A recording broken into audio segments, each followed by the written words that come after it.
أعوذ بالله من الشيطان الرجيم بسم الله الرحمن الرحيم يا أيها الذين آمنوا إذا نكحتم المؤمنات ثم طلقتموهن من قبل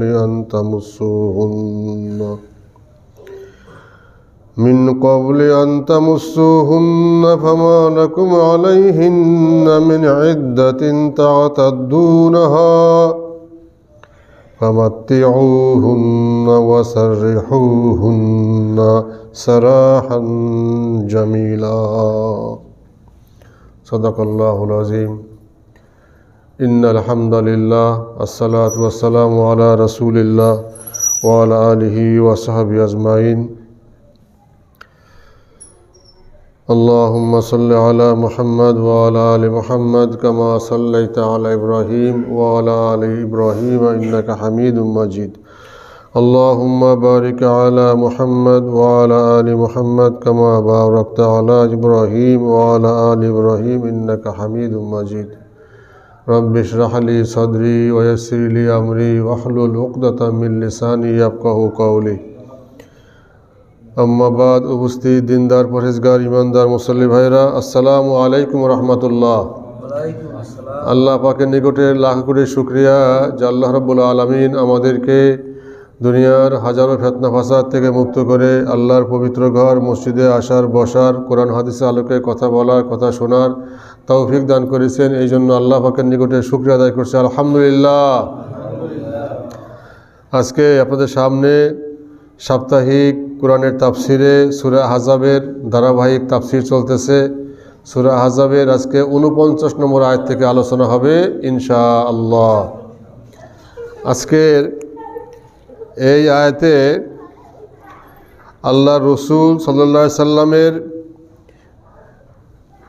বৈবাহিক জীবন সম্পর্কে যে নীতিমালা আল্লাহ রাব্বুল আলামিন নাজিল করেছেন এবং সেই নীতিমালার আলোকে উম্মতে মুহাম্মাদি কিয়ামত পর্যন্ত যত নবী যত উম্মত দুনিয়া আগমন করবেন তাদের জন্য একটা বৈবাহিক নীতিমালা আল্লাহ রাব্বুল আলামিন এই কোরআনের মধ্যে সূরা আহজাবের মধ্যে দিয়ে দিয়েছেন।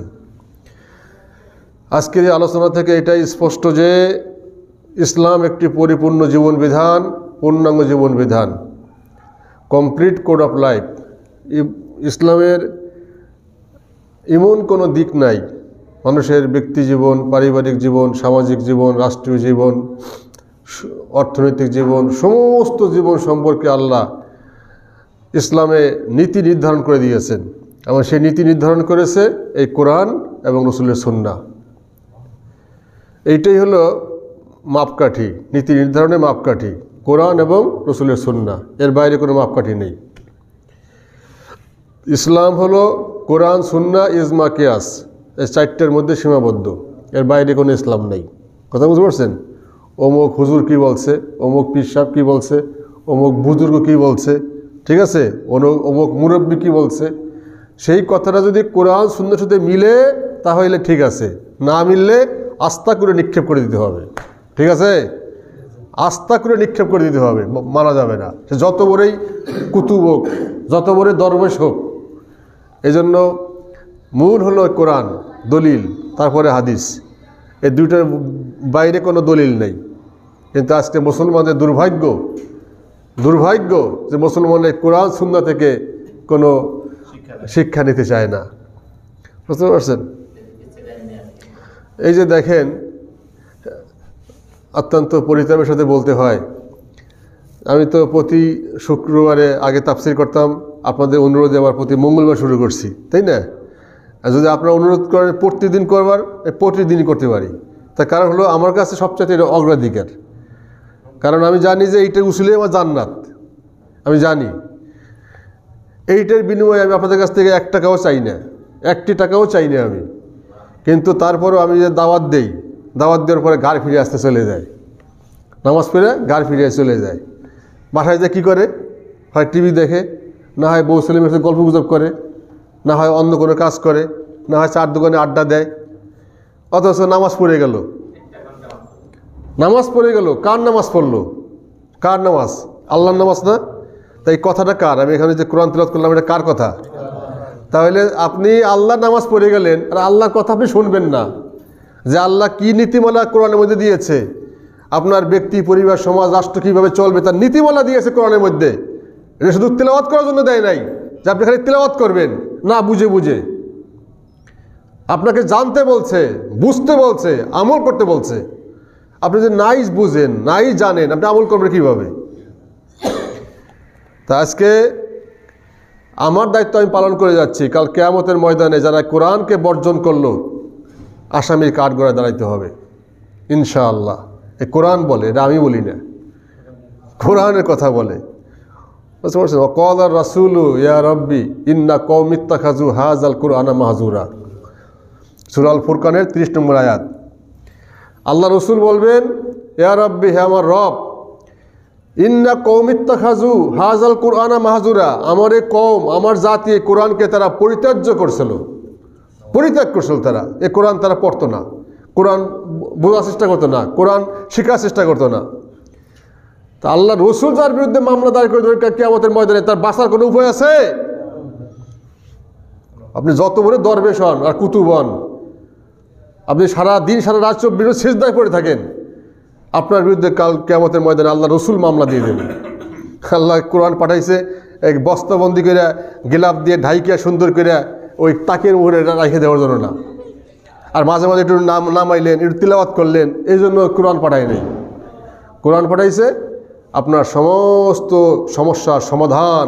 ইসলাম কি বলছে, ইসলাম বলতে আল্লাহ কি বলছে, আল্লাহ রসুল কি বলছে, এই সম্পর্কে কোরআনের মধ্যে আছে। এটা যারা জানবে না, বুঝবে না, আমল করবে না, কোরআনকে যারা বর্জন করে চলবে, কাল কিয়ামতের ময়দানে তাদের কঠিন শাস্তির সম্মুখীন হইতে হবে, কঠিন শাস্তি। এবং বলা হয়েছে, ওমান আরাজা আন যিকরি ফাইন্না লাহু মাঈশাতান দানকা ওয়া নাহশুরুহু ইয়াউমাল কিয়ামাতি আমা। আমার এই কোরআনকে যারা বর্জন করবে, মুখ ফিরে না রাখবে, কোরআন থেকে দূরে থাকবে, আমি তার দুনিয়ার জীবনটাকে সংকীর্ণ করে দেব, অশান্তি দিয়ে ভরে দেব। বুঝতে পারছেন? এবং কাল কিয়ামতের ময়দানে নাহশুরুহু ইয়াউমাল কিয়ামাতি আমা। আমা মানে কি? অন্ধ। কিয়ামতের ময়দানে আমি তাকে উঠাবো, অন্ধ করে উঠাবো। তখন সে বলবে, হে আল্লাহ, লিমা হাসারতানি আমা, তুমি আমাকে অন্ধ করে কেন উঠাইলা? অকদ কুনতু বাসিরা, আমি তো দুনিয়ায় চোখে দেখতাম, আমি তো দুনিয়ায় চোখে দেখতাম, তুমি আমার অন্ধ করে কেন উঠাইলা? আমি তো কিয়ামতের মধ্যে কিছুই দেখতে পাচ্ছি না। তখন আল্লাহ বলবেন যে তোমার কাছে আমার কোরআন গিয়েছিল, আমার কোরআন গিয়েছিল, তুমি কোরআন দেখো নাই, কোরআন পড়ো নাই, কোরআন বোঝার চেষ্টা করো নাই, কোরআন অনুযায়ী আমল করো নাই, তুমি কোরআনকে বর্জন করছিলা, তুমি আমাকে ভুলে গিয়েছিলা, আমার কোরআনকে ভুলে গিয়েছিলা। আজকে আমিও তোমাকে ভুলে গেলাম, আমিও তোমাকে ভুলে গেলাম। কিয়ামতের ময়দানে আল্লাহ জানে ভুলে যাবেন, তার কী উপায় হবে বলেন তো এবার? আল্লাহ রসুল করবে তার বিরুদ্ধে মামলা, আর আল্লাহ বলতেছে আমি তোমার ভুলে গেলাম, তোমার সাথে আমার কোনো সম্পর্ক নাই, তুমি আমার বান্দাই না। দুঃখ লাগে, বুঝছেন? দুঃখ লাগে।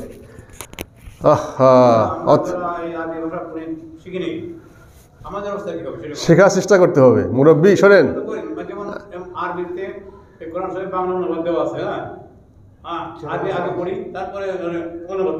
না ঠিক আছে, আপনি আরবি পড়েন, অনুবাদ পড়েন, ওকে ঠিক আছে, আলহামদুলিল্লাহ। আপনি যে বোঝার চেষ্টা করছেন যে আল্লাহ কোরআনের মধ্যে কি বলছে, আপনি যে বোঝার চেষ্টা করছেন বাংলা পড়ে, এই জন্য আপনাকে ধন্যবাদ, যথেষ্ট। আপনি বোঝার চেষ্টা করছেন, কারণ আপনি তো বাংলা আরবি বোঝেন না, এই জন্য বাংলায় তাফসির বেরিয়েছে না, অনেক তাফসির বাংলা বেরিয়ে গেছে। আপনি যে কোনো তাফসির কেনেন, কিনে আপনি ঘরে বসে পড়েন, সমস্যা নাই। কোথাও যদি না বোঝেন, মানুষ শিক্ষকের কাছে কখন যায়? না বুঝলে যায়। যদি মনে করেন একজন ছাত্র সে পারে না, বোঝে না, তখন সে একজন মাস্টার রাখে না, প্রাইভেট পড়ে। তা আলহামদুলিল্লাহ আমি দেখতেছি আমাদের মসজিদে অনেক মুসল্লি, অনেক মুরব্বী মুসল্লি, দাড়িপাকা মুসল্লি, তারা সকালে কোরআন শরীফ শিখতেছে, আলহামদুলিল্লাহ। বুঝতে পারছেন? আমাদের হাফেজ রফিক সাহেবের কাছে তারা কোরআন শিখতেছে, তারপরে আমাদের মুয়াজ্জিন সাহেবের কাছে কোরআন শিখতেছে, আলহামদুলিল্লাহ। আমি খুব খুশি হয়েছি। আপনারা শেখেন, তারপরে যদি আমারও শিখার লাগে তাও বলেন, আমিও শিখাবো। কিন্তু কথা হলো কি জানেন, শিখতে হবে। কারণ কি জানেন, কারণ হলো আল্লাহ বলছেন আল্লাহ রসুল বলছেন হাদিস, খায়রুকুম মান তাআল্লামাল কুরআনা ও আল্লামা, তোমাদের মধ্যে ওই ব্যক্তি উত্তম যে নিজে কোরআন শেখে অপরকে শিক্ষা দেয়। এই সার্টিফিকেট কে দিয়েছে? আল্লাহ না, আল্লাহ রসুল। আল্লাহ রসুল দিয়েছে সার্টিফিকেট, সরাসরি হাদিস, এটা সহিহ হাদিস। তাহলে এই কোরআন নিজে শিক্ষা করা, অপরকে শিক্ষা দেওয়া, বলা হয়েছে খায়রুকুম, সেটা তোমাদের মধ্যে সবচেয়ে উত্তম ব্যক্তি, ভালো মানুষ। তাই জন্য আপনারা যারা কোরআন শিখতেছেন, যুবকদের মধ্যেও দেখি অনেকে, আমার এই মুজিবের ভাই সরকারি চাকরি করে, কি সুন্দর সে সকালবেলা ফজর নামাজ পড়ে কোরআন শিখতেছে। হ্যাঁ, তাই যে শিখতেছে, কি আপনার কাছে ভালো লাগে না? এখন মজা লাগে না? এখন যে বলতেছে আমি ভুল করছি, স্বীকার করতেছে যে আমি ভুল করছি। আর কোরআন শিক্ষার কোনো বয়স নাই। ওই যে মুরব্বী বললো আমি বাংলা দেখে পড়তেছি, উনি বাংলা দেখে পড়তেছেন, তারপর না বুঝলে আমি আছে আমার কাছে বুঝতে পারে, ইমাম সাহেব আছে ইমাম সাহেবের কাছে বুঝতে পারে, মুয়াজ্জিন সাহেবের কাছে বুঝতে পারে, এই যে হাফেজ রফিক সাহেবের কাছে বুঝতে পারে, যার কাছে ইচ্ছা শিখতে হবে। এই ক্ষেত্রে কোনো শরম নাই, কোনো লজ্জা নাই। রসুলের যুগে ছিল, রসুলের মসজিদে নববীর সাথেই আপনার আহলে সুফা, সেখানে সবসময় 50, 60, 70 জন সাহাবী থাকতো। আল্লাহ রসুল তাদের খাওয়া দাওয়ার ব্যবস্থা করতেন। তাদের কোনো বাড়িঘর ছিল না, বুঝতে পারছেন? বাড়িঘর থাকলেও তারা যাইতো না, ওই জায়গায় পড়ে থাকতো।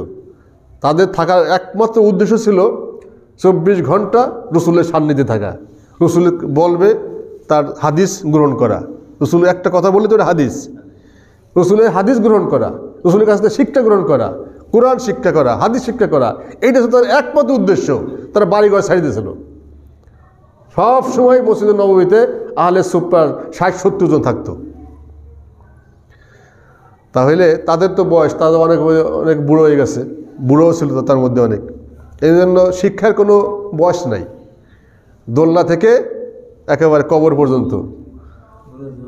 হ্যাঁ, দোলনা থেকে কবর পর্যন্ত শিক্ষার বয়স। ভাইরা আমার, যাই হোক, আজকে এক একজন বক্তা 1 ঘন্টা ওয়াজ করে 50,000, 60,000 টাকা পায়, বুঝতে পারছেন? এটা কোনো বানোয়াট কথা না, আমার স্বচক্ষে দেখা জানা। আমি তো মুফাসসিরদের সভাপতি, ফরিদপুরের 5 জেলার সভাপতি আমি। তা সেই ক্ষেত্রে আমি তো এদের খবর রাখি। 1 ঘন্টা ওয়াজ করে 50-60,000 টাকা নিয়ে যায়, তাহলে মিনিটে কয় হাজার? 1,000। 60,000 টাকা যদি 1 ঘন্টায়, মিনিটে কয় হাজার? প্রতি মিনিটে 1,000 টাকা। চিন্তা করছেন আপনি? হ্যাঁ হ্যাঁ, হয়েছে তো, প্রতি মিনিটে 1,000 টাকা তারা পাইতেছে। সেখানে ওয়াজের মধ্যে আপনারা শুনবেন, ইউটিউবে যাদের ওয়াজ আছে অধিকাংশই গাঁজাখুরি ওয়াজ, কোরআনেও নাই, হাদিসেও নাই, মিথ্যা কথা, কিস্সা কাহিনী, বানোয়াট, বুঝতে পারছেন? বানোয়াট কথাবার্তা, যার কোনো ভিত্তি নাই, যে কথার কোনো ভিত্তি নাই, শোনা কথা, বানোয়াট কথা, ওই কথা বলা আর মিথ্যা কথা বলা সমান, বুঝতে পারছেন? এই সমস্ত চটকদার মিথ্যা কথা, বানোয়াট কথা, গাঁজাগাড়ি কথা আর আকর্ষণীয় কথাগুলো বলে 1 ঘন্টা ওয়াজ করে 60,000 টাকা নিয়ে যাচ্ছে। এইটা শোনার জন্য পাবলিক যাইয়া মাঠের মধ্যে বসে থাকে ঘন্টার পর ঘন্টা। কিন্তু আমি যে আপনাদের সামনে কোরআন থেকে তাফসীর করতেছি প্রতি সপ্তাহে, এর মধ্যে 10-12টা তাফসীর স্টাডি করে আমি আসি, এবং আমি তাফসীরের রেফারেন্স দিয়ে আপনাদের সাথে কথা বলতেছি। তাফসীরে ইবনে কাসির কী বলছে, তাফসীরে তাবারিতে কী বলছে, তাফসীরে কুরতুবীর মধ্যে কী বলছে, তাফসীরে জালালাইনে কী বলছে, তাফসীরে তাফহিমুল কোরআনে কী বলছে, তাফসীরে মারিফুল কোরআনে কী বলছে, কি রেফারেন্স দেই না আমি? এইভাবে রেফারেন্স দিয়ে কথা বলতেছি। তাহলে এক একটা আয়াতের পিছনে 8-10টা তাফসীর রেফারেন্স দিয়ে কথা বলতেছি। এই কথাগুলো শোনার জন্য কোনো চাহিদা নাই, ওই গাঁজাখুরি গল্প শোনার জন্য মাঠের মধ্যে যাই বসে থাকবে, বুঝতে পারছেন? তো যাই হোক, অত্যন্ত দুঃখের সাথে, পরিতাপের সাথে, বেদনার সাথে কথাগুলি বললাম, মনে কিছু করবেন না।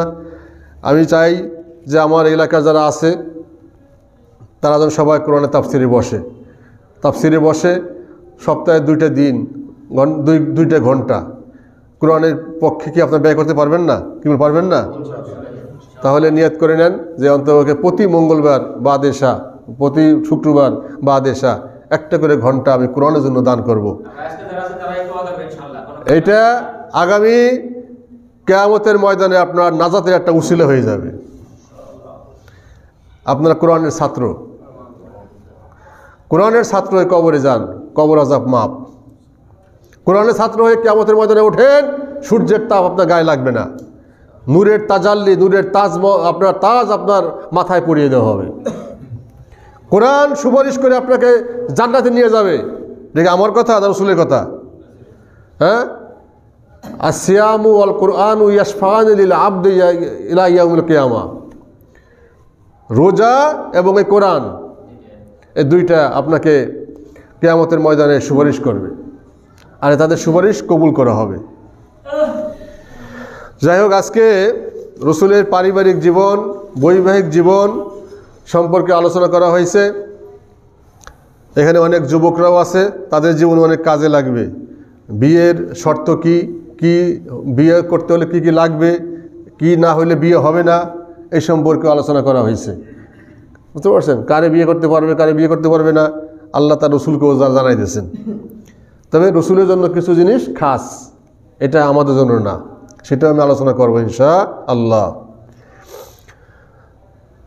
আউযু বিল্লাহি মিনাশ শাইতানির রাজিম। ইয়া আইয়ুহাল্লাযীনা আমানু, হে ঈমানদারেরা, ইজা নাকাহতুমুল মুমিনাত, যখন তোমরা কোনো মহিলাকে, কোনো মুমিন মহিলাকে তোমরা বিবাহ করবে। নাকাহতুম, নিকাহ থেকে আসছে নাকাহ। নিকাহ মানে কি? বিয়ে। আমাদের দেশে বলে না নিকাহ, নিকাহ করছে। নিকাহ আরবি শব্দ, আরবি শব্দ, বাংলায় বলে বিয়ে, আর ইংলিশে বলে ম্যারিজ। আমার কাছে নিকাহ করছে, নিকার ঘরের ছেলে, নিকার ঘরের ছেলে, মানে প্রথম বিয়ের কয় বিয়া, আর পরে বিয়ের কয় নিহা।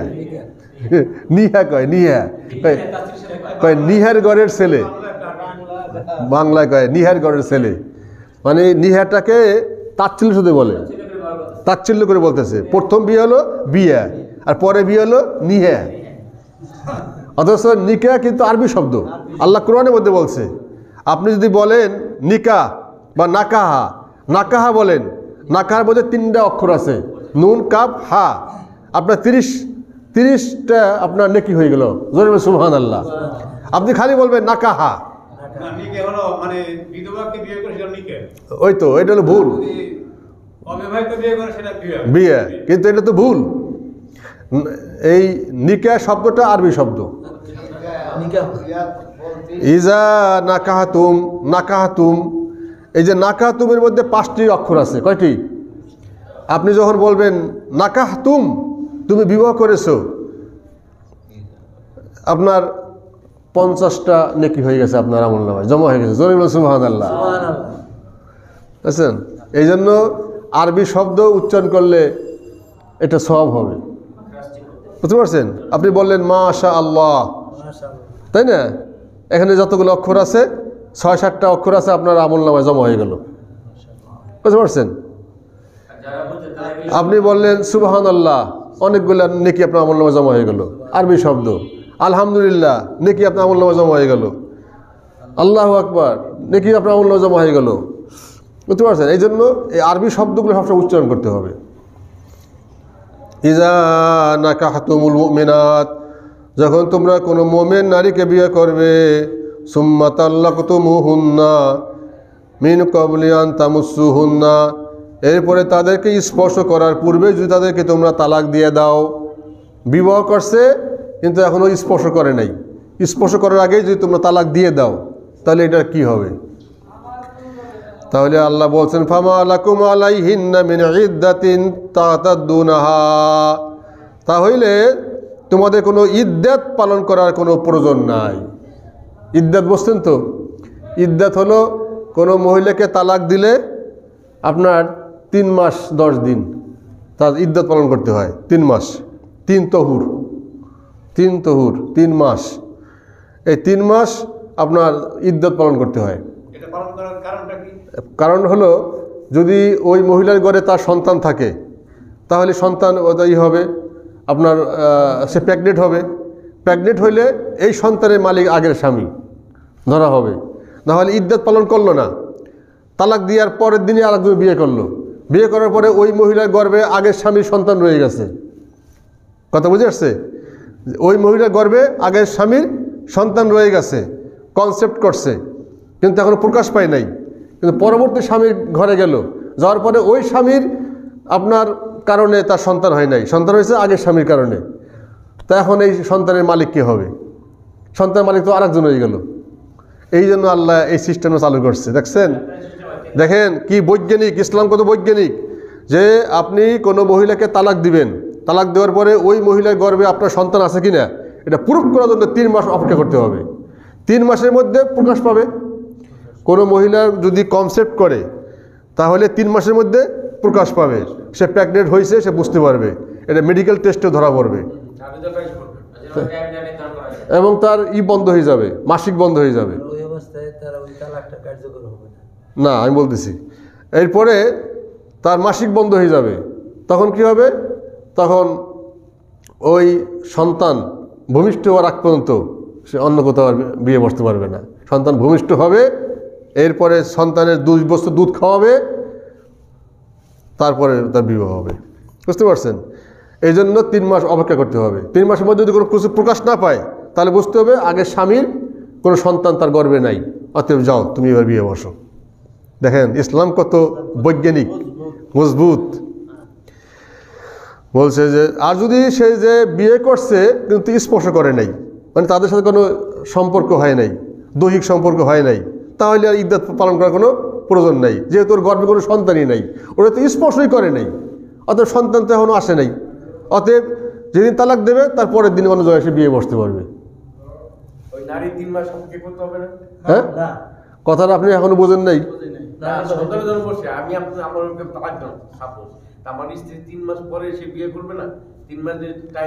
আপনি বোঝেন নাই, কথাটা বোঝেন নাই, আপনি কথাটা খেয়াল করতে হবে, খেয়াল করতে হবে। আমি কি বলি খেয়াল করতে হবে। একটা মহিলাকে সে একজন স্বামী তালাক দিল, তালাক দেওয়ার পরে তার সাথে তার দৈহিক সম্পর্ক হয়েছে, কিন্তু ওই মহিলার গর্ভে তার সন্তান আছে কি না এইটা বোঝার জন্য 3 মাস অপেক্ষা করতে হবে। এটার নাম ইদ্যাত, ঠিক আছে? আর একজন স্পর্শই করে নাই, তার সাথে কোনো দৈহিক সম্পর্ক হয় নাই, তার তো আর বাচ্চা হওয়ার কোনো সম্ভাবনা নাই, আছে? যেদিন বিয়ে তালাক দেবে তার পরের দিন সে বিয়ে বসতে পারবে। এবার ক্লিয়ার হয়েছে? আচ্ছা, এই জন্য কথা খেয়াল করে শুনতে হবে। তখন সুম্মা তাল্লাকতুমুহুন্না, এরপর তোমরা তাদেরকে তালাক দিয়ে দাও, মিন ক্বাবলি আন তামাসসুহুন্না, তাকে স্পর্শ করার পূর্বেই, ফামা লাকুম আলাইহিন্না মিন ইদ্দাতিন। এই ইদ্দাত আরবি শব্দ, ইদ্দাত আরবি শব্দ। এটা হলো ওই যে 3 মাস আপনার অপেক্ষা করা, 3 মাস আপনার অপেক্ষা করে আপনার ওই দেখবে বাচ্চা হয় কি না, এটার নাম ইদ্দাত। তাতাদুনাহা, তোমরা যে ইদ্দাত পালন করে থাকো এই ইদ্দাত তোমাদের পালন করতে হবে না। আর যদি অতএব তখন কী করবা? ফামাত্তিউহুন্না, অতএব তাদেরকে কিছু ভোগ সামগ্রী দিয়ে দাও। ওয়াসাররিহুন্না সারাহান জামিলা, এবং তাদেরকে ভদ্রভাবে বিদায় করে দাও। সুবহানাল্লাহ, সুবহানাল্লাহ, ভদ্রভাবে বিদায় করে দাও। তুমি বিয়ে করছো, বিয়ে করে তালাক দিয়ে দিচ্ছো, স্পর্শ করো নাই, তার সাথে দৈহিক সম্পর্ক হয় নাই, স্বামী স্ত্রীর সম্পর্ক হয় নাই, অতএব তুমি তালাক যখন দিয়ে দিচ্ছো, অতএব তোমার ইদ্যত পালন করার প্রয়োজন নাই। তুমি কিছু তাকে ভোগ সামগ্রী দিয়ে দাও, টাকা পয়সা বা কিছু কাপড় চোপড়, যা কিছু তার প্রয়োজন তাকে দিয়ে দাও। দিয়ে ওয়াসাররিহুন্না সারাহান জামিলা, অত্যন্ত ভদ্রভাবে তাকে বিদায় করে দাও। কোনোরকম তার সাথে খারাপ আচরণ করা যাবে না। তাহলে এই আয়াত দ্বারা আমরা বিয়ে এবং তালাক সম্পর্কে কিছু আইন কানুন জানতে পারলাম। বুঝতে পারছেন? এর মধ্যে অনেক বিধিনিষেধ আছে যেটা সাধারণ মোমেনদের সাথে সম্পর্কিত, আর কিছু বিধিনিষেধ আছে যেটা স্বয়ং রসুলের সাথে সম্পর্কিত। যেটা মোমেনদের সাথে সম্পর্কিত ওটা সবার জন্যই, আর যেটা রসুলের সাথে সম্পর্কিত ওটা একমাত্র রসুলের জন্য খাস, স্পেশাল। রসুলের জন্য খাস, ওইটা আমাদের জন্য জায়েজ নাই, এর সামনে আসতেছে। এই কারণেই প্রিয় নবী সাল্লাল্লাহু আলাইহি সাল্লাম এবং তার উম্মতের সম্পর্কিত বিধিনিষেধের ব্যাপারে কিছুটা পার্থক্য রয়েছে। এভাবে উম্মাহাতুল মুমিনদের জন্য এমন কিছু বিশেষ বিধান রয়েছে যা সাধারণ কোনো মুসলমানদের মহিলাদের জন্য নাই, সাধারণ মুমিনদের মহিলা যারা তাদের জন্য নাই। এটি তাদের একটা বৈশিষ্ট্য। তারা যে উম্মাহাতুল মুমিনিন, মুমিনদের মা, কারা? রসুলের স্ত্রীগণ। রসুলের স্ত্রীগণ কি? উম্মাহাতুল মুমিনিন, মুমিনদের মা, পৃথিবীর সমস্ত মুমিনদের মা। এই জন্য রসুলের স্ত্রীদের বিয়ে করা জায়েজ নাই। মারে বিয়ে করা জায়েজ আছে? মাকে যেমন বিয়ে করা জায়েজ নাই, রসুলের স্ত্রীরা সমস্ত মুমিনদের মা, আল্লাহ ঘোষণা করে দিয়েছে। অতএব তাদেরকে বিয়ে করা জায়েজ নাই। রসুল তালাক দিলেও বিয়ে করা যাবে না, তাদের কেউ বিয়ে করতে পারবে না কিয়ামত পর্যন্ত। এই আদেশ জারি। এই জন্য হুজুর পাক সাল্লাল্লাহু আলাইহি সাল্লামের ইন্তেকালের পরে উম্মাহাতুল মুমিনিনের সাথে বিয়ে দেওয়া হারাম। কেননা তারা হচ্ছে উম্মতের রুহানি পিতা হলেন মুহাম্মদুর রাসূলুল্লাহ।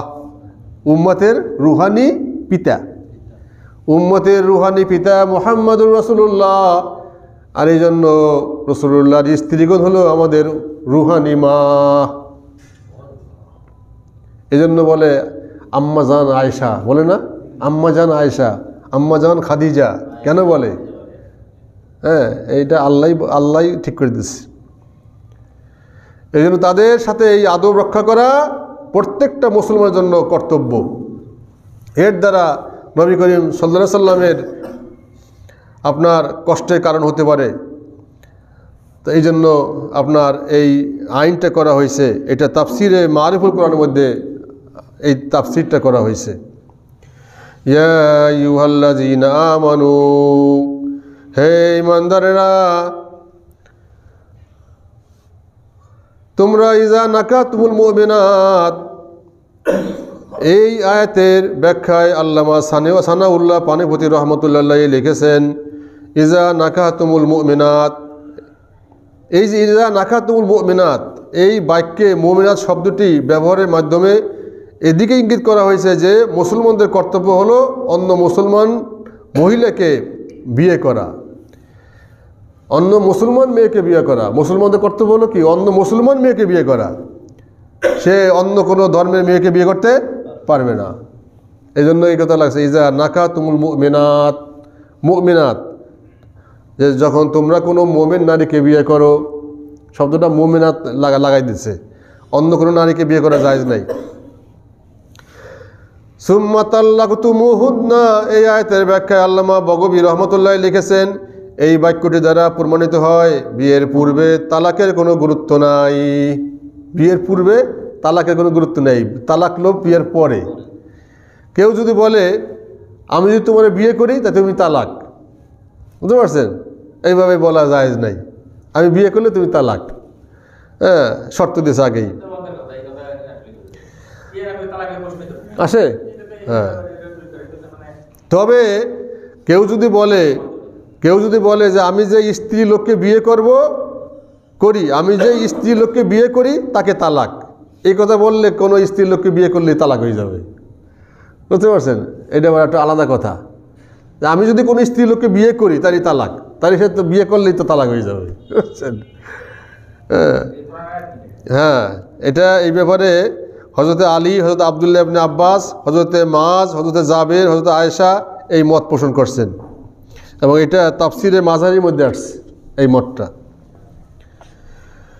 এরপর আয়াত হচ্ছে ইয়া আইয়ুহান নবী, হে নবী, ইন্না আহলালনা লাকা আজওয়াজাকা, আমি আপনার জন্য হালাল করে দিয়েছি আপনার সেই সব স্ত্রীদেরকে, আমি আপনার জন্য সেই সব স্ত্রীদেরকে হালাল করে দিয়েছি।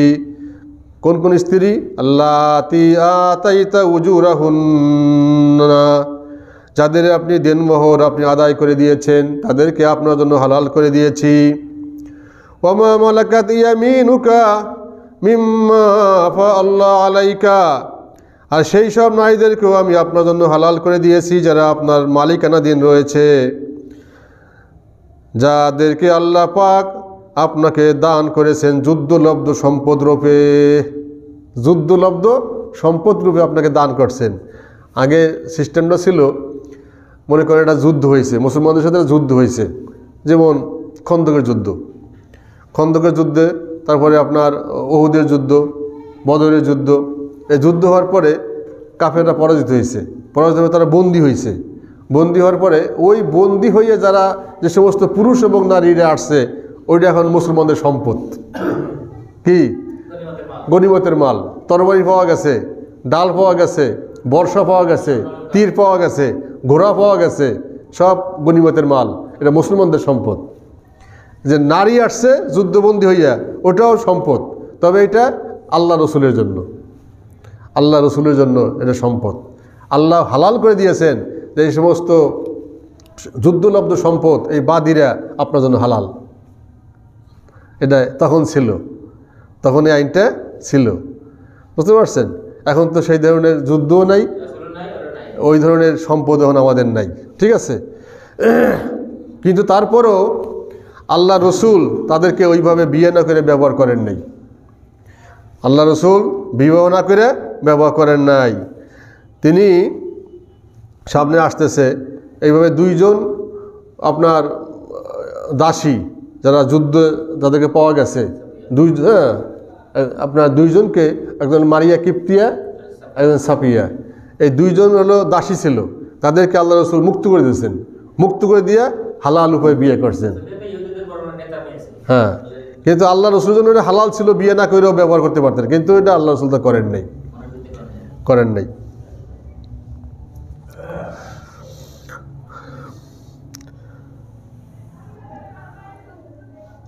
ইয়া আইয়ুহান নবী ইন্না হালালনা লাকা আজওয়াজাকা আল্লাতী আতাইতা উজুরাহুন্না, হে নবী আপনার জন্য আপনার সেই স্ত্রীগণকে আমি হালাল করে দিয়েছি যাদেরকে ইতিপূর্বে আপনি বিয়ে করেছেন, যাদের দেনমোহর আপনি আদায় করে দিয়েছেন, যারা দুনিয়ার বদলে আখিরাতের জিন্দেগিকে প্রাধান্য দিয়েছে, যারা শত অভাব অনটন সত্ত্বেও নবীর সান্নিধ্য লাভকে অত্যন্ত আগ্রহ সহকারে বেছে নিয়েছে, চারের চেয়ে বেশি, কিন্তু আদেশ বিশেষভাবে আপনার জন্য প্রযোজ্য।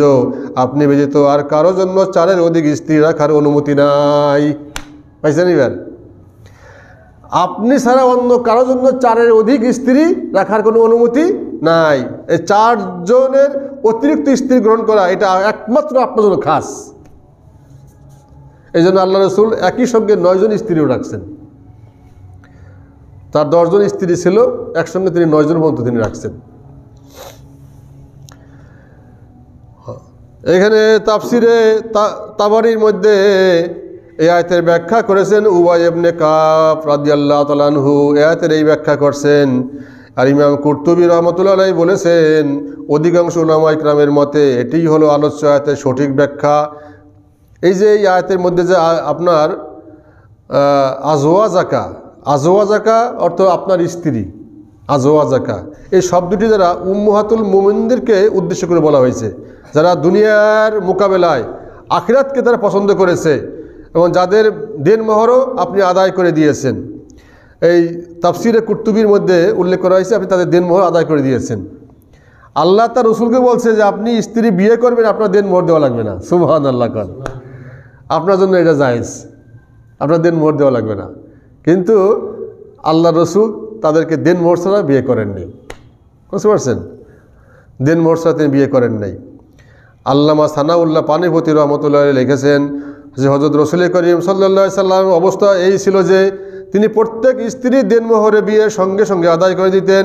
এতে একথা প্রমাণিত হয় বিয়ের সঙ্গে সঙ্গে দেনমোহর আদায় করা দেওয়াই উত্তম, আর এই উত্তম পন্থায় তিনি গ্রহণ করেছিলেন। সুবহানাল্লাহ। আল্লাহ বলেন, ওমা মালাকাত ইয়ামিনুকা মিম্মা আফা আল্লাহ আলাইকা, আর সেই নারীদেরকেও আমি হালাল করে দিয়েছি যারা আপনার মালিকানাধীন রয়েছে, যাদেরকে আল্লাহ পাক আপনাকে দান করেছেন। এটি এই পর্যায়ের দ্বিতীয় আদেশ, অর্থাৎ যুদ্ধলব্ধ সম্পদ হিসাবে আল্লাহ পাক আপনাকে যেই সব দাসী বাদী দিয়েছেন, দান করেছেন, তারাও আপনার জন্য হালাল। জোরে বলে সুবহানাল্লাহ। বাদীদের ব্যাপারে প্রিয় নবী সাল্লাল্লাহু আলাইহি সাল্লামের এই বৈশিষ্ট্য ছিল যে গনিমতের মাল বা যুদ্ধলব্ধ সম্পদ বন্টন করার পূর্বে যদি তিনি কোনো কিছু পছন্দ করতেন তবে তা তিনি নিয়ে নেওয়ার অধিকার তার ছিল। যেমন খাইবারের যুদ্ধের সময় হযরত সাফিয়াকে তিনি এভাবে নিয়েছেন। সাফিয়া তার স্ত্রী খাইবারের যুদ্ধে পাইছে, তারে পাওয়ার পরে তিনি তাকে বাছাই করেছেন যে এটা আমার ভাগ্যে থাকবে, কিন্তু তিনি আগে মুক্ত করে দিয়েছেন, তাকে কি আজাদ করে দিয়েছেন। আজাদ, আজাদ মানে কি স্বাধীন, স্বাধীন করে দিয়েছেন, যাও তুমি স্বাধীন। স্বাধীন করে পরে বিয়ে করছেন। তিনি যদি ইচ্ছা করতেন স্বাধীন না করে, মুক্ত না করে ওই বাদীকে তিনি রাখতে পারতেন, কিন্তু আল্লাহ এটা হালাল করে দিয়েছে, কিন্তু তিনি সেটা করেন নাই। এই অধিকার শুধু প্রিয় নবী সাল্লাল্লাহু আলাইহি ওয়াসাল্লামের জন্য খাস ছিল, আর কারোর জন্য নয়।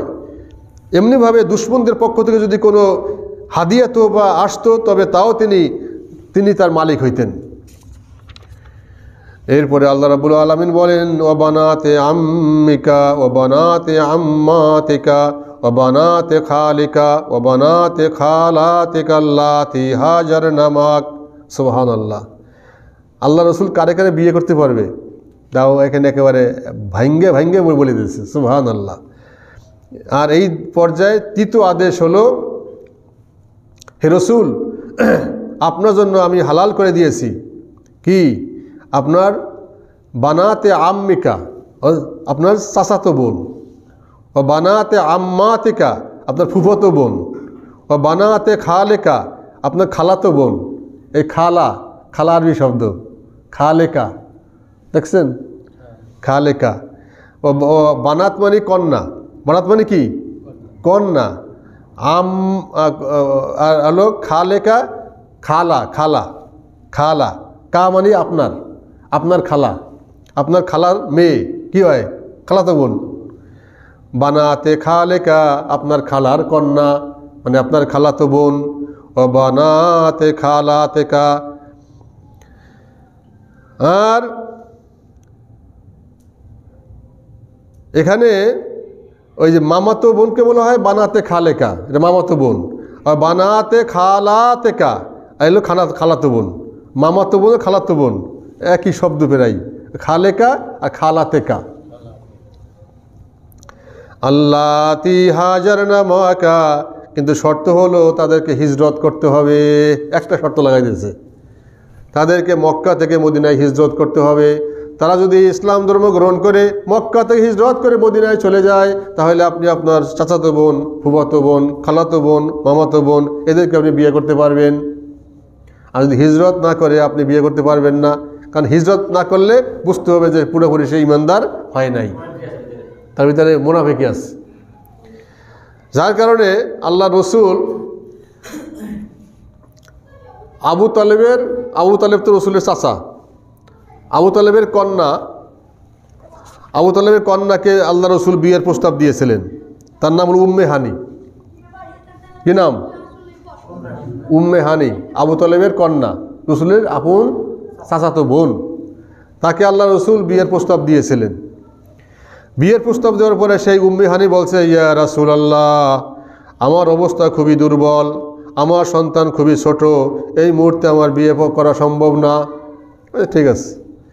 এরপরে যখন আল্লাহ এই আয়াত নাজিল করছে যে যদি হিজরত করে যায় তাহলে আপনি বিয়ে করতে পারবেন, হিজরত না করলে বিয়ে করতে পারবেন না। কিন্তু এই তার চাচাতো বোন উম্মে হানি হিজরত করেনি, তার বিভিন্ন সমস্যার কারণে সে মক্কায় রয়ে গেছিল। এই মক্কায় থাকার কারণে এরপরে এই উম্মে হানি যখন তার সমস্যার সমাধান হয়ে গেছে, তার বাচ্চা বড় হয়ে গেছে, ঠিক আছে, তখন সে বলছে, ঠিক আছে, আপনি যে প্রস্তাব দিয়েছিলেন আমি প্রস্তাবে রাজি, আমি আপনার কাছে বিয়ে বসতে চাই। হ্যাঁ, বাচ্চাও আছে। আপনি মনে রাখবেন, রসুলের যে 10টা বিয়ে, 10টা বউ, তার মধ্যে শুধু একজন শুধু অবিয়াত। কে? আম্মাজান আয়েশা, একজন। না, আবু বকরের কন্যা, আবু বকরের কন্যা আয়েশা, তাকে আল্লাহ রসুল বিয়ে করছেন 6 বছর বয়সে। কয় বছর? 6 বছর বয়সে বিয়ে করছেন। ঘরে নিয়েছেন কয় বছরে? 9 বছর। ঘরে উঠে নিয়েছেন কয় বছর? 9 বছর। এটা ভালো করে মুখস্থ করেন, বুঝছেন? হ্যাঁ, বর্তমান যুগে কিন্তু বাল্য বিবাহ শাস্তিযোগ্য অপরাধ, বুঝছেন? শাস্তিযোগ্য অপরাধ। শিক্ষা প্রতিষ্ঠানে বিভিন্ন জায়গায় এটা নিয়ে এনজিওরা যেমন কার্যকলাপ চালাচ্ছে, সরকারি পর্যায়েও অনেক প্রচার চালাচ্ছে যে খবরদার ছাত্রীদের জন্য বিয়ে না হয়। এমনকি যে সমস্ত ছাত্রীদের মেট্রিক পাস করার আগে বিয়ে হয়ে যায় তাদের সরকার উপবৃত্তি দেয় না, উপবৃত্তি দেয় না।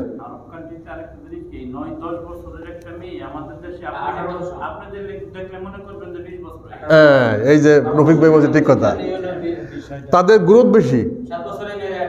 7 বছর 8 বছর 9 বছরের মেয়েরা দেখলে মনে হয় যে 15-20 বছরের মেয়ে, তাদের স্বাস্থ্য ভালো, টল ফিগার, লম্বা, বুঝতে পারছেন? এই জন্য তাদের গ্রোথ বেশি।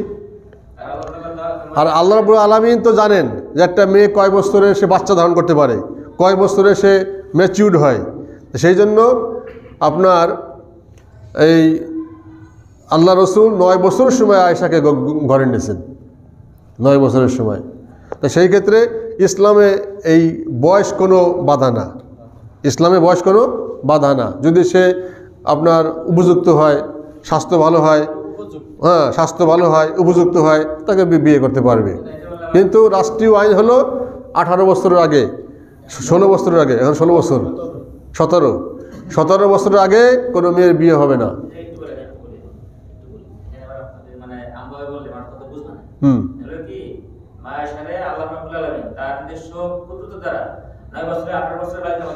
সেটা তো বলছি আমি। তা এখন শোনেন, এখন রাষ্ট্রীয়ভাবে মেট্রিকের আগে কোনো মানে অর্থাৎ 17 বছরের আগে কোনো মেয়ের বিয়ে হবে না। আর এটা বিয়ে হইলে বাল্য বিবাহ হবে। আর বাল্য বিবাহ যে করবে সেটা অপরাধী, আর যে বিয়ে পড়াবে সে অপরাধী। এজন্য অনেক কাজী মৌলবী অ্যারেস্ট হয়ে গেছে, অনেক কাজী মৌলবী অ্যারেস্ট হয়েছে এই বাল্য বিবাহ পড়ানোর কারণে। আর কোনো খবর পাইলে, দাঁড়ান কথা বল শেষ করি, না করলে আপনি বুঝবেন না তো। হ্যাঁ, যে কোনো কথা আগে শেষ করতে হবে, তারপরে না বুঝলে পরে প্রশ্ন করবেন। এখন রসুলের যুগে না, বাংলাদেশের এই এখন আপনার যে বিয়ে করবে সে অপরাধী, যে বিয়ে বসবে সে অপরাধী, যারা বিয়ে দেবে তারা অপরাধী, যে বিয়ে পড়াবে তারা অপরাধী, এবং তাদের জন্য জেল। রাষ্ট্রীয় আইন। এখানে রাষ্ট্রীয় আইন করার পিছনে কতগুলো যুক্তিও আছে। যুক্তিটা হলো অল্প বয়সে বিয়ে বসলে তার বাচ্চা কাচ্চা হইলে প্রসবে সমস্যা হবে, বাচ্চা কাচ্চা হওয়ার সমস্যা হবে, এবং সে সংসার বুঝবে না সে, যার কারণে এই বাল্য বিবাহের কারণে অনেক মেয়ের সংসার ভেঙে গেছে, তার শারীরিক সমস্যা হয়েছে। এই দিক দিয়ে খেয়াল করে ডাক্তারি পরীক্ষা নিরীক্ষার কারণে আপনার রাষ্ট্রীয়ভাবে এই আইনটা করছে। আবার মেট্রিকের আগে বিয়ে হইলে পড়ালেখা বন্ধ হয়ে যায় অনেকের। আমাদের তো অনেক ছাত্রীর পড়ালেখা বন্ধ হয়ে যায়, 6 থেকে বিয়ে হয়, 6, 7, 8 বিয়ে হইতেছে, পড়ালেখা বন্ধ হয়ে যাচ্ছে, বুঝতে পারছেন? এই বছর আমার ইন্টারমিডিয়েটে 4 জন মেয়ে পরীক্ষা দেয় নাই, তো 4 জনই বাচ্চা হবে, বুঝতে পারছেন? হ্যাঁ, এসএসসি পরীক্ষার সময় অনেকে পরীক্ষা দেয় না, কী হয়েছে? বাচ্চা হবে। যেদিন পরীক্ষা ওই দিন তার বাচ্চার ডেট, পরীক্ষার মধ্যেই ডেট তার। তো এই সমস্ত কারণে রাষ্ট্রীয়ভাবে এগুলা বন্ধ করা হয়েছে। কিন্তু ইসলামে এগুলো কোনো নিষেধাজ্ঞা নাই। ইসলাম যদি সে হয়, দেখতে শুনতে তাজা মোটা হয়, আপনার শরীর স্বাস্থ্য ভালো হয়, নাদুস নুদুস হয়, উচ্চ লম্বা হয়, দেখতে মোটামুটি বয়স বেশি মনে হয়, যেমন আমাদের যে রান্নাবাই যেটা বললেন সৌদি আরবে যেটা আছে, এই ক্ষেত্রে জায়েজ আছে, বুঝতে পারছেন? এই আর কি। কিন্তু আমাদের দেশে আপনার এটাকে আপনার অ্যাভয়েড করে যাওয়াই ভালো, যে অন্তপক্ষে পূর্ণ বয়স হওয়ার পরে বিয়ে করা উচিত, এটাই নিয়ম। যাই হোক, এরপরে আল্লাহ রাব্বুল আলামিন বলেন, ওয়ামরাতাম মুমিনাতান ইন ওয়াহাবাত নাফসাহা লিন-নাবিয়্যি ইন আরাদান নাবিয়্যু আন ইয়াস্তানকিহাহা। আর সেই মুমিন নারীকেও বিয়ে করা আপনার জন্য হালাল করে দিয়েছি, যে নবী করিম সাল্লাল্লাহু আলাইহি সাল্লামের খেদমতে আত্মনিবেদন করে।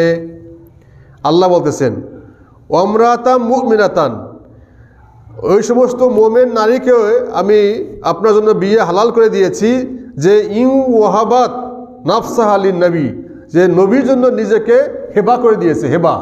হেবা মানে কি? দান করে দেওয়া। হেবা দলিল, হেবা দলিল, এই তো হেবা আরবি শব্দ। হেবা কি? আরবি শব্দ।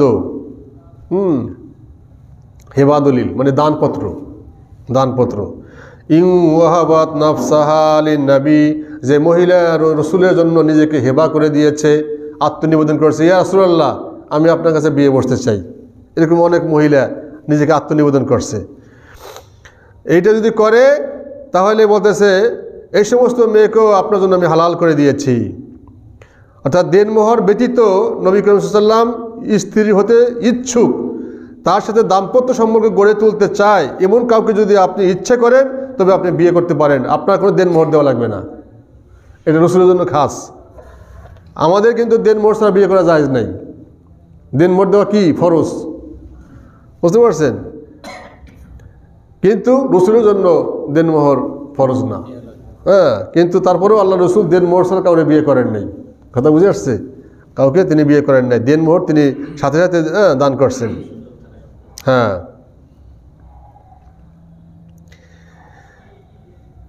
আল্লামা সানাউল্লাহ পানেপতি রহমতুল্লাহ আলাইহি লিখেছেন যে উম্মে হানি তার আজাদ করা গোলাম আবু সালেহ বর্ণনা করেন যে হুজুর পাক সাল্লাল্লাহু আলাইহি ওয়াসাল্লাম এই উম্মে হানিকে বিয়ে করার প্রস্তাব দিয়েছিলেন, কিন্তু তিনি সে প্রস্তাব রক্ষা করেন নাই।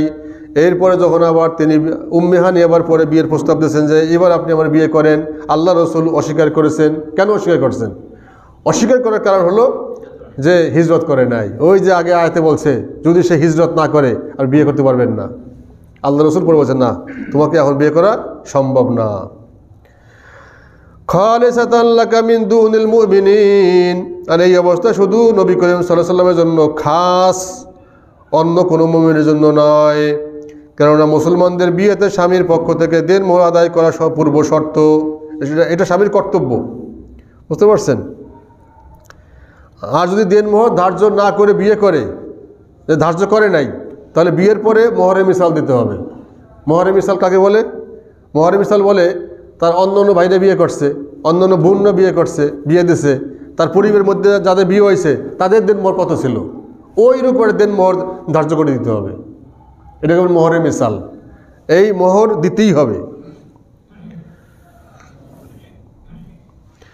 প্রিয় নবী, এই মুসনাদে আহমদের মধ্যে একটা হাদিস আসছে যে নবী করিম সাল্লাল্লাহু আলাইহি ওয়াসাল্লাম একজন মহিলা, নবীর দরবারে একজন মহিলা হাজির হইলেন। হাজির হইয়া বললেন, ইয়া রাসূলুল্লাহ আমি আপনার কাছে বিয়ে বসতে চাই। আল্লাহ রাসূল কোনো কথা জবাব দেন নাই। এরপর আবার দ্বিতীয়বার বললেন, ইয়া রাসূলুল্লাহ আমি আপনার কাছে বিয়ে বসতে চাই। আল্লাহ রাসূল কোনো জবাব দেন নাই। এরপর আবার তৃতীয়বার বলছেন, ইয়া রাসূলুল্লাহ আমি, আল্লাহ রাসূল তো অপেক্ষা করতেছেন যদি আল্লাহর কাছ থেকে হুকুম আসে কিনা, অর্ডার আসে কিনা। আল্লাহর অর্ডার ছাড়া আল্লাহ রাসূল করে বিয়েও করেন নাই। সুবহানাল্লাহ, সুবহানাল্লাহ। আল্লাহ রাসূল কোনো কাজই করেননি আল্লাহর অর্ডার ছাড়া, বুঝতে পারছেন? হ্যাঁ, কোরআনের মধ্যে আছে যে আল্লাহ রাসূল আল্লাহর অনুমতি ছাড়া কোনো কথা বলেন নাই। মা ইয়ানতিকু আনিল হাওয়া ইন হুয়া ইল্লা ওয়াহয়ু ইউহা, কোরআনের আয়াত। আল্লাহ রাসূল নিজের ইচ্ছে থেকে কোনো কথা বলেন নাই। যখন তার কাছে কোনো কথা বলেছেন ওহী ভিত্তিক কথা বলেছেন, ওহীর মাধ্যমে তিনি নির্দেশ পেয়েছেন তো কথা বলেছেন। তার প্রত্যেকটা কথাই ওহী। এই জন্য ওহী দুই প্রকার, ওহী মাতলু, ওহী গায়রে মাতলু। ওহী মাতলু হলে সরাসরি কোরআন, আর রাসূলের যে হাদিস এটা ওহী গায়রে মাতলু। ইংলিশে আছে না ডাইরেক্ট স্পিচ আর ইনডাইরেক্ট স্পিচ আছে না?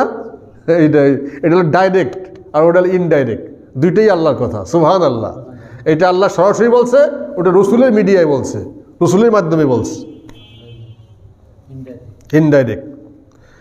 এখন তিনবার বলছে, ইয়া রাসূলুল্লাহ আমি আপনার কাছে বিয়ে বসতে চাই। আল্লাহ রাসূল কোনো কথা বলেন নাই। তিনবার মাথায় বলতেছেন যে না তোমাকে আমার বিয়ে করা, এদিকে উপর থেকে পারমিশন আসে নাই, না তোমাকে আমার বিয়ে করা সম্ভব না।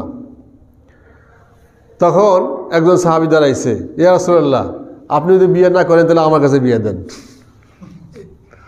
না সমস্যা নেই, সমস্যা নেই। একজন সাহাবী দাঁড়ায় বলতেছে, ইয়া রাসূলুল্লাহ আপনি যদি বিয়ে না করেন তাহলে আমার কাছে আপনি আমার বিয়ে দেন, আমি তার বিয়ে করতে ইচ্ছুক। তখন আল্লাহ রাসূল বললেন, তোমার কি দেনমোহর দেওয়ার কোনো ক্ষমতা আছে, কিছু দিতে পারবা?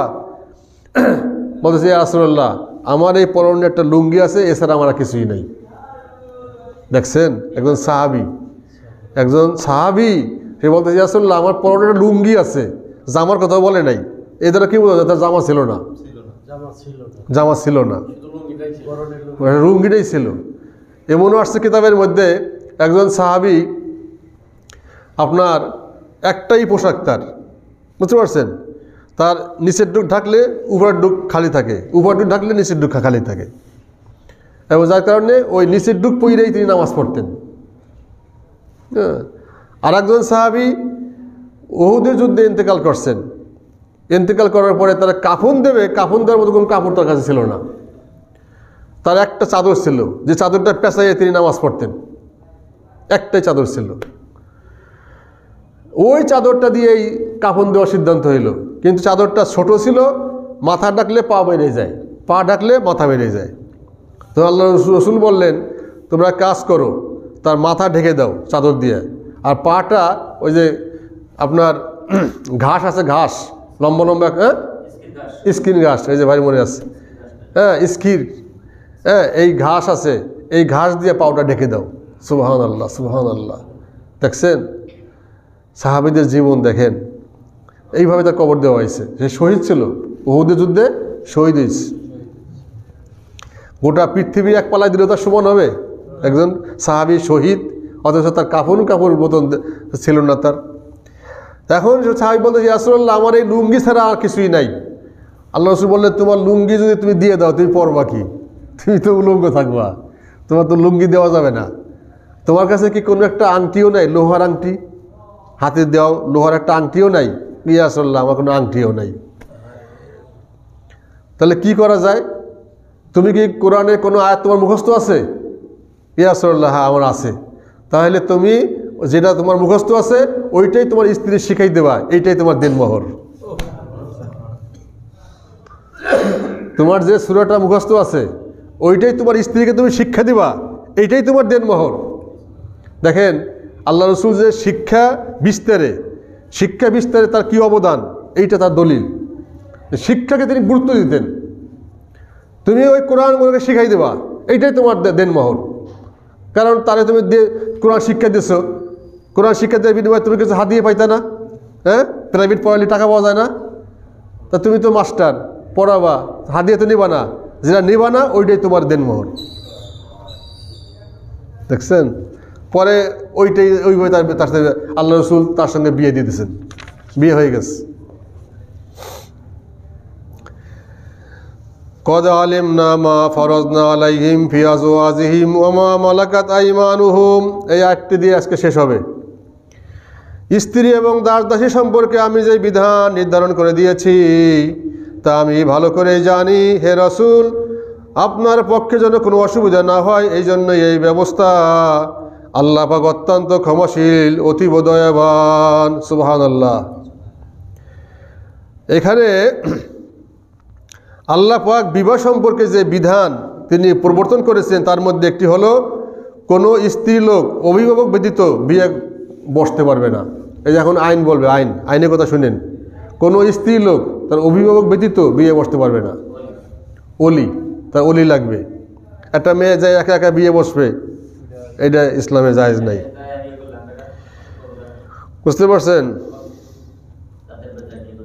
এমনিভাবে দেনমোহর ব্যতীত বিয়ে জায়েজ হবে না, দেনমোহর ফরজ।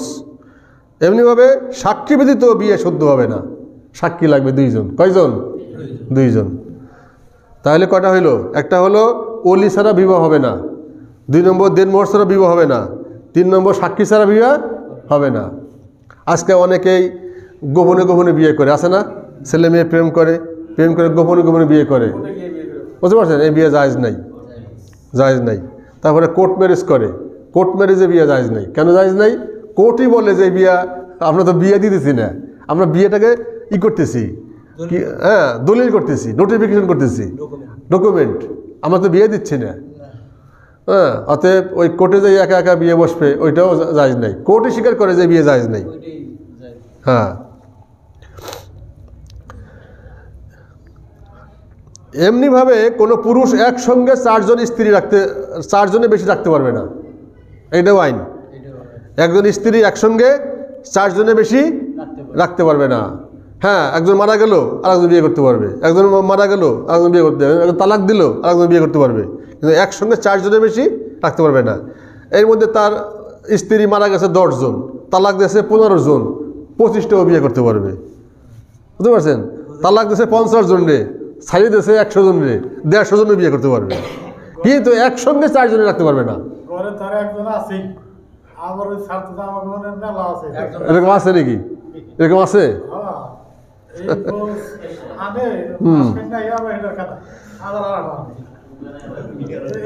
এইগুলো আবার শয়তানি।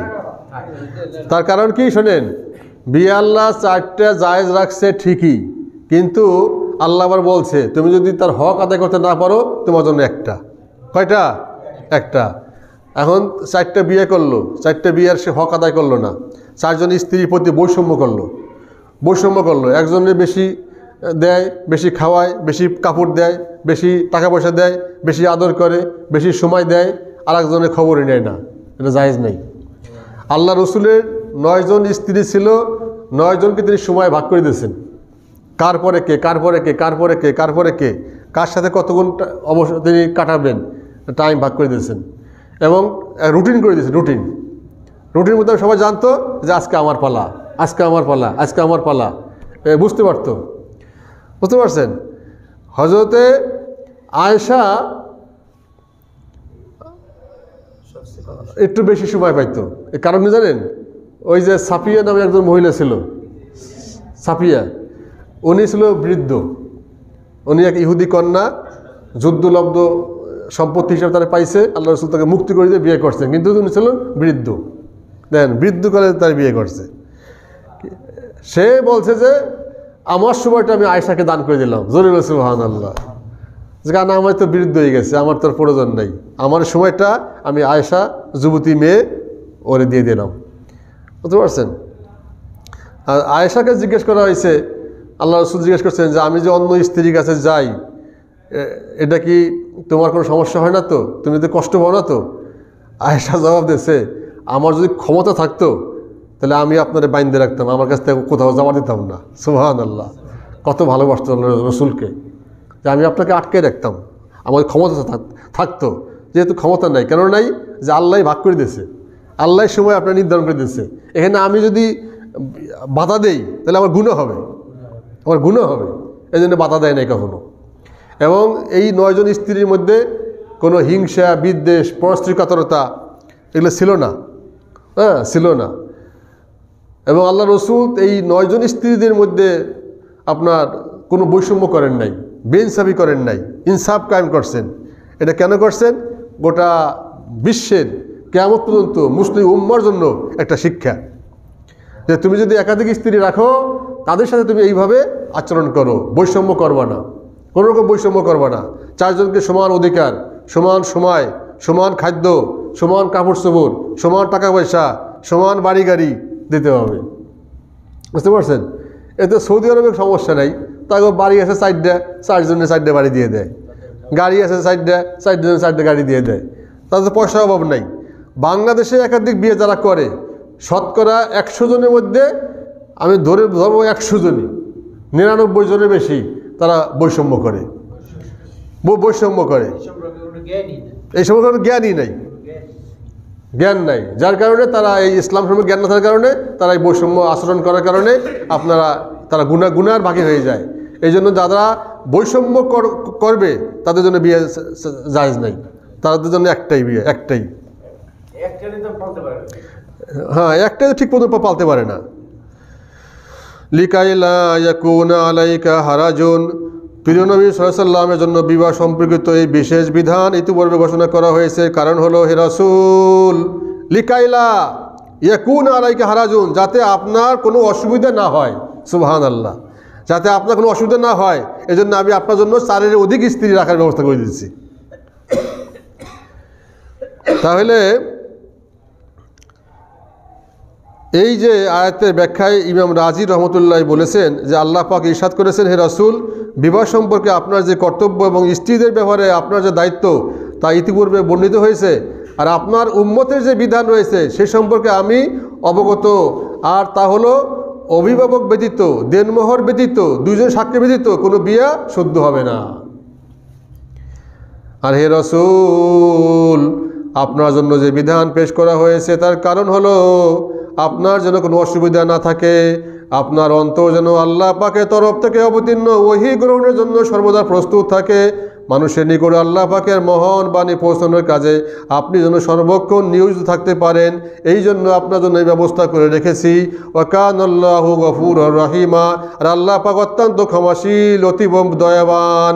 অর্থাৎ আল্লাহ পাকের এই যে প্রদত্ত বিধান, যে বিধানগুলো সম্পর্কে আমি আলোচনা করলাম, এগুলো পালনের ক্ষেত্রে যদি কোনো ভুল ত্রুটি হয়ে যায় তবে তিনি তা ক্ষমা করবেন, কেননা তিনি অত্যন্ত ক্ষমাশীল আর তিনি অতীব দয়াবান। এই সমস্ত বিধান পালন করার ব্যাপারে ভুল ত্রুটি মানুষ হতেই পারে, হইলে ক্ষমা চাইলে আল্লাহ ক্ষমা করে দেবে। এই জন্য আল্লাহ লাস্টে কী লাগাইছে? ওয়া কানাল্লাহু গফুরুর রহিমা, আল্লাহ ক্ষমাশীল, আল্লাহ মেহেরবান। তোমাদের পারিবারিক জীবনে ভুল ত্রুটি হতেই পারে, একাধিক বিয়ে করছে, 4 জন বিয়ে করছে, বৈষম্য করছে, ঠিক মতন করতে পারে নাই, সে ভুল বুঝতে পারে, আল্লাহকে ক্ষমা চায়, আল্লাহ ক্ষমা করে দেবে। তো আল্লাহ নির্দেশ হলো বৈষম্য করা যাবে না, ঠিক আছে? পারিবারিক জীবনে ভুল ত্রুটি হইতেই পারে, হইলে আল্লাহর কাছে ক্ষমা চাইলে আল্লাহ ক্ষমা করে দেবে। কিন্তু পারিবারিক নীতি কি ইসলামে, এটা জানতে হবে না, আগে জানতে হবে। এই জন্য কোরআনের মধ্যে এমন কোনো বিষয় নাই যে বিষয়ে আলোচনা করা হয় নাই। এই আপনারা মনে করতে পারেন কোরআনের মধ্যে দেখো বিয়ের কথা, কত বিয়ের কথা আলোচনা করছে, হ্যাঁ? 1 বিয়া, 2 বিয়া, 3 বিয়া, 4 বিয়া, হ্যাঁ, তারপরে রসুলের এতগুলো বিয়া, বিয়া কী কী হয়েছিল না হয়েছিল, এই সমস্ত আবার ইসলামে আলোচনা করা কী প্রয়োজন, এটা অনেকে মনে করতে পারে। কিন্তু ভাইরা আমার, পারিবারিক জীবনে অশান্তি সবচেয়ে বড় অশান্তি, তাই না? এই যে পারিবারিক জীবনে আপনার সম্পত্তি বন্টন, এটা কোরআনে আছে না? আছে না? সূরা নিসার মধ্যে এই বন্টন নামা আল্লাহ দিয়ে দিয়েছেন। এই বন্টন নামা কেউ যদি না মানে, নিজের ইচ্ছা মতো বন্টন করে, তার ঈমান থাকবে না। আল্লাহর দেওয়া যে বন্টন নামা, ওটাকে কি বলে? ফরায়েজ, ফরায়েজ বলে। এই ফরায়েজ মোতাবেক কেউ যদি বন্টন না করে, নিজের ইচ্ছা মতো বন্টন করে, সে যত নামাজ রোজা হজ যাকাত করুক, জাহান্নাম ছাড়া কোনো পথ নেই। কারণ সে আল্লাহর বিধানকে কী করলো? লঙ্ঘন করলো, কবিরা গুনাহ। এই জন্য একজন ব্যক্তি, তার সম্পত্তি আছে, বিশাল সম্পত্তি আছে, সে ইচ্ছা করলে সে নিজের ইচ্ছা মতো এক ছেলে দিল 3 ভাগের 2 ভাগ, আর এক ছেলে দিল আপনার 3 ভাগের 4 ভাগ, আর এক ছেলে দিল 3 ভাগের কিঞ্চিত, আর এক মেয়েরে দিলই না, অথবা এক মেয়ের অর্ধেক দিয়ে দিল, আর এক ছেলেকেও দিল না। ছোটো ছেলেরে পছন্দ করে, ছোটো ছেলেরে পছন্দ করে, সেটা খেদমত করছে, যা সব সম্পত্তি তো তোরে দিয়ে দিলাম। কি অনেকে করে না এটা? অন্য ছেলেরা খেদমত করে নাই, ছোটো ছেলে খেদমত করছে, যাও সব সম্পত্তি তো তোরে দিয়ে দিলাম, তোর নামে লিখে দিলাম। এটা জায়েজ নাই, হারাম, কবিরা গুনাহ। অর্থাৎ ওই যে অনেকে বর্তমান যুগে আছে, আপনার বলে, ছেলেকে বলে আমি তোকে তেজ্য পুত্র করে দিলাম। তেজ্য পুত্র মানে পুত্র হিসেবে তেজ্য করে দিলাম। এই তেজ্য করার কোনো অধিকার তার নাই। আল্লাহ তার সাথে যে রেহমি সম্পর্ক করে দিয়েছে, এই সম্পর্ক ক্যান্সেল করার, বাতিল করার অধিকার তার নেই, বুঝতে পারছেন? তাকে তেজ্য পুত্র করলেও সে সম্পত্তির মালিক হবে, সম্পত্তির মালিক হবে। অনেক বলে, যা তোকে তেজ্য পুত্র করে দিলাম, তুই আমার সম্পত্তি পাবি না, ভাগ, বাড়ির থেকে বের হয়ে যা, এই আমার সম্পত্তির কানাকুড়িও তোর তৈরি দেবো না। এটা জায়েজ নাই। এই জন্য ইসলাম এই পারিবারিক নীতি, বৈবাহিক নীতি, সব কিছু বন্টন নামা সব কিছু দিয়ে দিয়েছে কোরআনের মধ্যে। এমন কোনো বিষয় নাই যে কোরআনের মধ্যে আল্লাহ উল্লেখ করে নাই। এটার নাম ইসলাম। খালি ওই যে সুবহানাল্লাহ, আলহামদুলিল্লাহ, তসবিহ পাঠ করা, আর ওই যে আইসা নামাজে একটু ঠুকু ঠুক করে একটু আপনার কপাল গুতানো, এর নাম ইসলাম না। ইসলাম একটা পরিপূর্ণ জীবন বিধান, কমপ্লিট কোড অফ লাইফ। এই জীবন বিধান আপনাকে মেনে চলতে হবে, তাইলে আপনি মুসলমান, তাইলে আপনি ইমানদার, তাহলে আপনি মুত্তাকি। আর আপনি ইসলামের কিছু অংশ মানলেন, হ্যাঁ, একেবারে বিরাট ফরাজি, মাথায় পাগড়ি, মাথায় টুপি, মুখে দাড়ি, একেবারে তসবি আছে, হ্যাঁ, তারপরে মেসওয়াক আছে, সব কিছুই আছে, ইসলামের বিধান মানে না, বন্টন নামা মানে না, পারিবারিক নীতি মানে না, বুঝতে পারছেন? ওই দরবেশগিরির দাম নেই, চাইরে নাও, ওর জন্য জাহান্নাম। এই জন্য ভাইরা আমার, এই ব্যাপারে আমাদের সাবধান হইতে হবে। আমাদের এই কোরআন পড়তে হবে, বুঝতে হবে, আমল করতে হবে। আপনারা যদি নিয়মিত ইনশাআল্লাহ কোরআনের দার্সে বসেন, তাহলে আশা করি ইনশাআল্লাহ আপনারা কোরআনের ছাত্র হয়ে কবরে যেতে পারবেন, আলেম হয়ে আপনার কবরে যেতে পারবেন। ওমা আলাইনা ইল্লাল বালাগ। আসসালামু আলাইকুম ওয়া রাহমাতুল্লাহি ওয়া বারাকাতুহু। সুবহানাকা আল্লাহুম্মা বিহামদিকা লা আশহাদু আল্লা ইলাহা ইল্লা আনতা আস্তাগফিরুকা।